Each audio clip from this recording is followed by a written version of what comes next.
के साधन थे, सब साधनों को विकृत कर दिया, बिगाड़ दिया, डिस्टर्ब कर दिया अधर्म ने। क्या किया? बोले कल्याण के साधन तीर्थ हैं। कलयुग ने तीर्थ को भी बिगाड़ दिया। तीर्थों में क्या हो? आज तीर्थों में जाओ, मैं निंदा नहीं कर रहा हूं, मैं भी तीर्थ में ही रहता हूं। श्री अवधधाम में तीर्थ की निंदा का उद्देश्य नहीं है, लेकिन कलयुग के प्रभाव को देखो। तीर्थों में भी जाने पर आपको क्या मिलता है?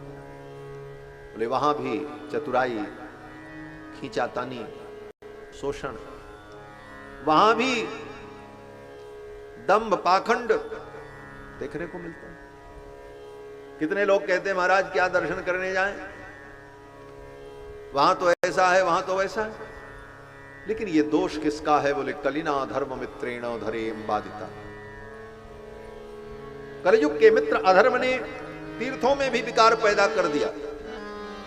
पापी प्राणी जाके तीर्थों में बसे, तीर्थों की महिमा को उन्होंने घटा दिया।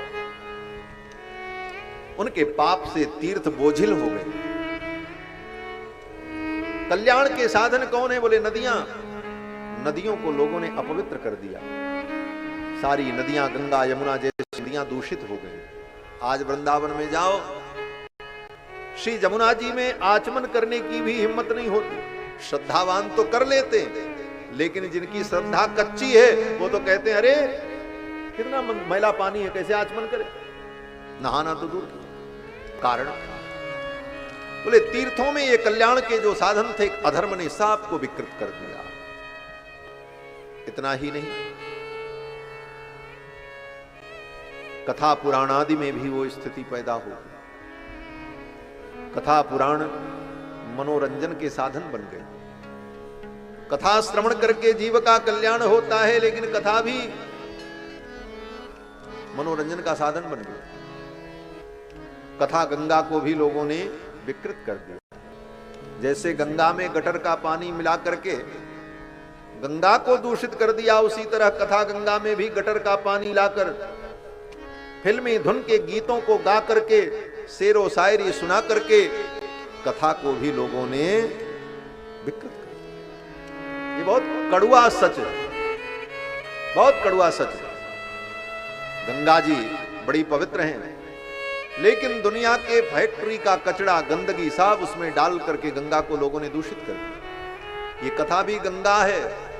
पूछे रघुपति कथा प्रसंगा, सकल लोक जग पावनी गंगा।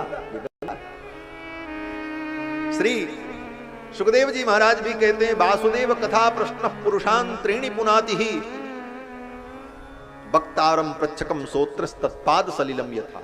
भगवान के चरणों से प्रकट होने वाली गंगा जैसे तीनों लोगों को पवित्र करती है, उसी तरह ये कथा गंगा तीन लोगों को पवित्र करती है। तीन लोग कौन? बोले सुनने वाले, सुनाने वाले और पूछने वाले, तीनों को पवित्र कर दिया। लेकिन इस कथा गंगा को भी लोगों ने अपवित्र कर दिया। क्या किया? बोले इस कथा में भी जैसे गंगा में गटर का पानी, नाला का पानी, फैक्ट्री का कचरा, उसी तरह अपने जीवन की फैक्ट्री का जितना कचरा है सब इसी में मिलाते चले। गटर का पानी आया, गीत गाना, नाच, नौटंकी, कथा को नौटंकी बना दिया। मैं किसी की निंदा नहीं कर रहा, लेकिन ये कड़वा सच है। इस कारण से बुद्धिजीवी वर्ग कहते हैं महाराज कथा कम हो रही है, मनोरंजन ज्यादा हो। मनोरंजन के और भी साधन है। अगर मनोरंजन ही करना है तो फिल्म देख लो, नाच देख लो, जाकर के गीत संगीत सुन लो, संगीत संध्या का आयोजन कर लो। कथा सुननी है तो कथा सुनो।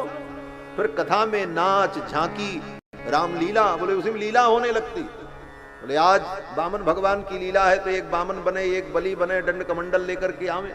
ठीक है, बामन भगवान हम आदर करते हैं, सम्मान है, उस रूप को हम प्रणाम करते हैं, लेकिन लीला लीला के जगह पे होती है, और जहां कथा है उसमें तो कथा का आनंद होना चाहिए। आधा समय उसी में बीत जाए, झांकी बनाओ, आरती उतारो।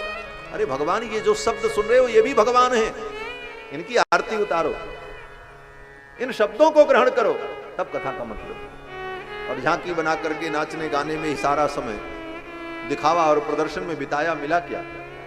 तो यही करना था तो रामलीला करवा लो, रासलीला करवा लो, कथा कराने की क्या जरूरत? और बढ़िया से नाचो गाओ, वो भी विधि है। भक्ति के अनेक साधन हैं, दृश्य श्रव्य, तो कथा सुनने के लिए श्रोतव्य, उसको सुनो। तो जैसे गंगा में लोगों ने गटर का पानी मिलाया, उसी तरह कथा में भी ये स्थिति है।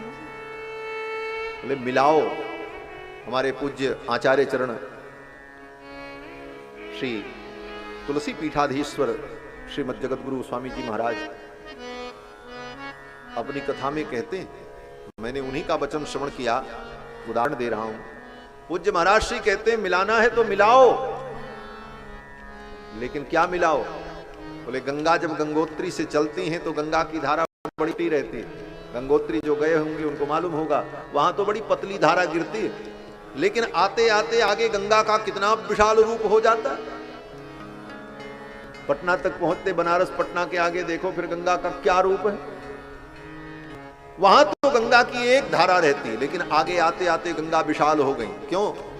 बोले गंगा जब गंगोत्री से चली तो उसमें पवित्र अलकनंदा की धारा मिल गई, उसमें मंदाकिनी की धारा मिल गई, आगे आने पर और भी पवित्र धाराएं मिलती गईं, उसमें श्री जमुना जी की पवित्र धारा मिल गई, आगे जाने पर श्री सरयू मैया की पवित्र धारा मिल गई। ऐसी अनेक पवित्र धाराओं को समाहित करते हुए गंगा का विशाल रूप हो गया। तो गंगा में मिलाओ, लेकिन क्या मिलाओ? बोले मंदाकिनी को मिलाओ, अलकनंदा को मिलाओ, जमुना को मिलाओ, सरजू को मिलाओ। उसी प्रकार से ये कथा गंगा तो बहुत थोड़ी है, जहां से निकली वो कथा गंगा बहुत थोड़ी है।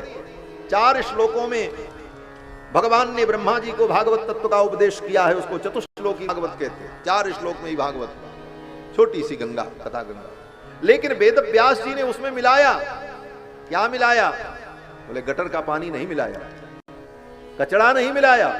जैसे गंगा में मंदाकिनी, अलकनंदा, सरयू और जमुना मिलती हैं, उसी प्रकार वेद व्यास जी ने भगवान की कथा गंगा में वेद को मिलाया, पुराण को मिलाया, स्मृति को मिलाया, महापुरुषों के वचन को मिलाया, उपनिषद को मिलाया, तो ये कथा गंगा और विस्तृत हो गई। मिलाओ, मिलाने पर रोक नहीं है, लेकिन भगवान की कथा का वर्णन करते समय उदाहरण देने के लिए वेद को लाओ, उपनिषद की बात बताओ, गीता क्या कहती है ये बताओ, वाल्मीकि रामायण क्या कहती है ये बताओ, श्रीमद् रामचरितमानस में तुलसीदास जी क्या कहते हैं ये बताओ, सूर कबीर ने क्या कहा ये बताओ। तो पता लगा, एक लाइन कथा हुई तब तक ले झमाझम पैट बजने लगा। अब क्या मिलाया? फिल्मी धुन के गाने, शेरो शायरी, उदाहरण। इस तरह से कथा के स्वरूप को विकृत करना ठीक नहीं। समय रहते अगर हम सावधान नहीं हुए तो लोक कल्याण का जो ये पवित्र साधन है, यह साधन भी विकृत हो जाए। बंधुओं,